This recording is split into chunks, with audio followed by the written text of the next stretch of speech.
सभी भक्तों को राधे राधे। स्वागत है आपका अपने कान्हा चैनल पर। आज हम कार्तिक माह का तीसरा अध्याय सुनेंगे।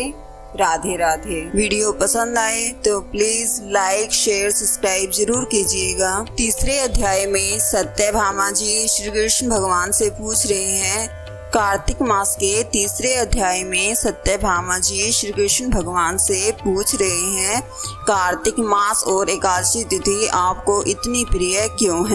और श्री कृष्ण भगवान उन्हें इसका कारण बता रहे हैं।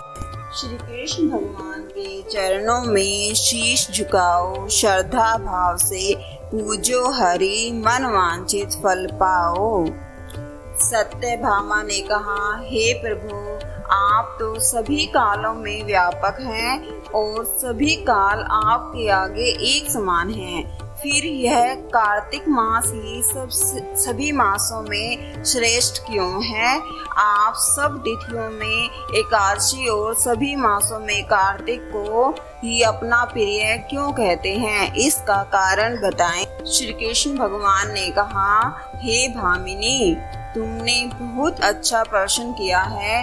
मैं तुम्हें इसका उत्तर देता हूँ, ध्यान पूर्वक सुनो। इसी प्रकार एक महाराज बेन के पुत्र राजा पृथु ने प्रश्न के उत्तर में देव ऋषि नारद से प्रश्न किया था और जिसका उत्तर देते हुए नारद जी ने उसे कार्तिक मास की महिमा बताते हुए कहा, हे राजन, एक समय शंख नाम का एक राक्षस बहुत बलवान एवं अत्याचारी हो गया था। उसके अत्याचारों से तीनों लोकों में त्राही त्राही मच गई। उस शंखासुर ने देवताओं पर विजय प्राप्त कर इंद्र आदि देवताओं एवं लोकपालों के अधिकारों को छीन लिया। उससे भयभीत होकर समस्त देवता अपने परिवार के सदस्यों के साथ सुमेरु पर्वत की गुफाओं में बहुत दिनों तक छिपे रहे।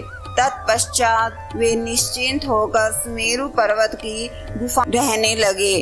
उधर जब शंखासुर को इस बात का पता चला कि देवता आनंद पूर्वक सुमेरु पर्वत की गुफाओं में निवास कर रहे हैं, तो उसने सोचा कि ऐसी कोई दिव्य शक्ति अवश्य है जिसके प्रभाव से अधिकारहीन यह देवता अभी भी बलवान है। सोचते सोचते वह इस निर्णय पर पहुंचा कि वेद मंत्रों के बल के कारण ही देवता बलवान हो रहे हैं।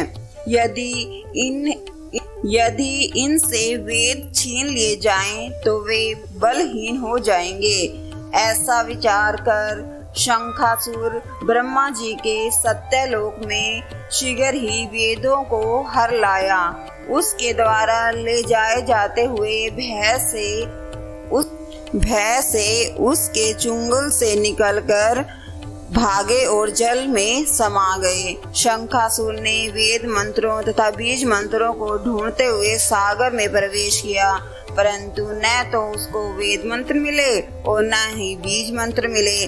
जब शंखासुर सागर से निराश होकर वापस लौटा तो उस समय ब्रह्मा जी पूजा की सामग्री लेकर सभी देवताओं के साथ भगवान विष्णु की शरण में पहुँचे और भगवान को गहरी नींद से जगाने के लिए गाने बजाने लगे और धूप गंध आदि से बारंबार उनका पूजन करने लगे। धूप दीप नैवेद्य आदि अर्पित किए जाने पर भगवान की निद्रा टूटी और देवताओं सहित ब्रह्मा जी को अपना पूजन करते हुए देखकर बहुत प्रसन्न हुए और कहने लगे, मैं आप लोगों के इस कीर्तन एवं मंगलाचरण से बहुत प्रसन्न हूँ। आप अपना अभीष्ट वरदान मांगिए, मैं अवश्य प्रदान करूँगा। जो मनुष्य अश्विनी शुक्ल की एकादशी से देवोत्थान एकादशी तक ब्रह्म मुहूर्त में उठकर मेरी पूजा करेंगे, उन्हें तुम्हारे ही भांति मेरे प्रसन्न होने के कारण सुख की प्राप्ति होगी।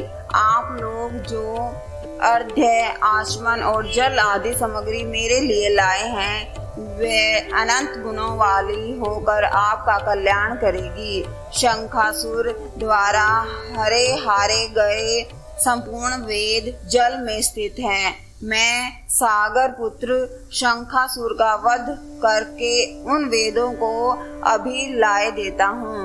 आज से बीज मंत्र और वेदों सहित मैं प्रतिवर्ष कार्तिक मास में जल में विश्राम किया करूँगा।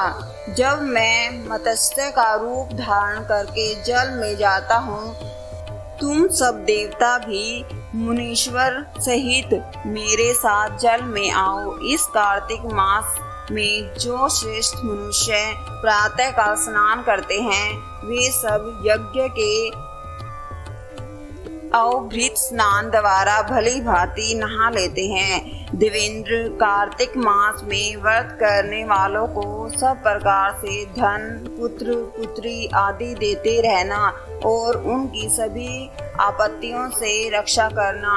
हे धनपति कुबेर, मेरी आज्ञा के अनुसार तुम उनके धन धान्य की वृद्धि करना, क्योंकि इस प्रकार का आचरण करने वाला मनुष्य मेरा रूप धारण कर के जीवन मुक्त हो जाता है। जो मनुष्य जन्म से लेकर मृत्यु तक विधि पूर्वक इस उत्तम व्रत को करता है, वह आप लोगों का भी पूजनीय है।